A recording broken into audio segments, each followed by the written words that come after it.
Hi guys ఎలా ఉన్నారు? So this is day in office. నేను ఫాస్ట్ కుకింగ్ అంతా కంప్లీట్ చేశాక ఆఫీస్‌కి రెడీ అయిపోతున్నాను. సో ఈరోజు టైం ఎక్కువ ఉంది కాబట్టి మెట్రోలో వెళ్తున్నాను. టైం ఉంటే మెట్రో లేకపోతే ర్యాపిడో బుక్ చేసుకొని వెళ్ళిపోతాను. మెట్రో దిగేసి బగ్గి ఎక్కేసి ఆఫీస్‌కి అయితే వెళ్ళిపోయాను. వెళ్ళిపోయాక ఫస్ట్ థింగ్ చేసేది ఏంటి అంటే వాటర్ బాటిల్ ఫిల్ చేసుకోవాలి. నెక్స్ట్ మిర్రర్ సెల్ఫీ తీసుకోవాలి. So this is the outfit check. ఎలా ఉందో కింద కామెంట్ చేసేయండి. నాకైతే చాలా కంఫర్టబుల్‌గా ఉంది.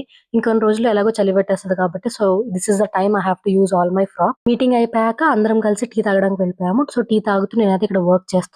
సో మొత్తం మార్నింగే కంప్లీట్ చేయడానికి ట్రై చేస్తాను. మెజారిటీ ఆఫ్ ద వర్క్ ఎందుకంటే సెకండ్ హాఫ్ కొంచెం తిన్నాక లేజీ అయిపోతాం కాబట్టి సో మార్నింగ్స్ చాలా ప్రొడక్టివ్‌గా చాలా పీక్ టైమ్ ఉంటది కాబట్టి ఫాస్ట్‌గా వర్క్ అయితే కంప్లీట్ చేస్తున్నాను. సో నెక్స్ట్ అయితే లంచ్ బ్రేక్ తీసుకున్నాము. లంచ్ కంప్లీట్ చేసాక కింద వాక్ అయితే వెళ్ళిపోతున్నాము. స్టాల్స్ పెట్టారు చూద్దామా అని. అమ్మాయిలకి ఎన్ని బట్టలున్నా సరిపోవు కదా! సో మేమైతే ఫస్ట్ డ్రెస్ సెక్షన్‌కి వెళ్ళాము. సో 800-1200 రేంజ్ ఉన్నాయి. 3 పీస్ సెట్ అయితే మాకైతే బానే అనిపించింది క్వాలిటీ. నెక్స్ట్ టాయ్స్ సెక్షన్ దగ్గరికైతే వెళ్ళిపోతున్నాము. నేనేమో పాండా కిచెన్స్ చూస్తుంటే నా ఫ్రెండ్ ఏమో సించన్ చూస్తుంది. నెక్స్ట్ యాక్సెసరీ స్టాల్‌కి వెళ్ళిపోయారు. నాకైతే బ్రేస్లెట్స్ బాగా నచ్చినాయి. అవి తీసుకున్నాక వర్క్ అయితే కంటిన్యూ చేసేసాం. సెకండ్ హాఫ్ పెద్దగా వీడియోస్ ఏం తీయలేదు. సో వర్క్ అయిపోయిందని చెప్పి ఎర్లీగా స్టార్ట్ అయిపోయాము. అరౌండ్ 7:30 కల్లా ఇంటికొచ్చేసాను. వీడియో కనుక నచ్చితే సబ్స్క్రైబ్ చేసుకోండి. Thank you for watching.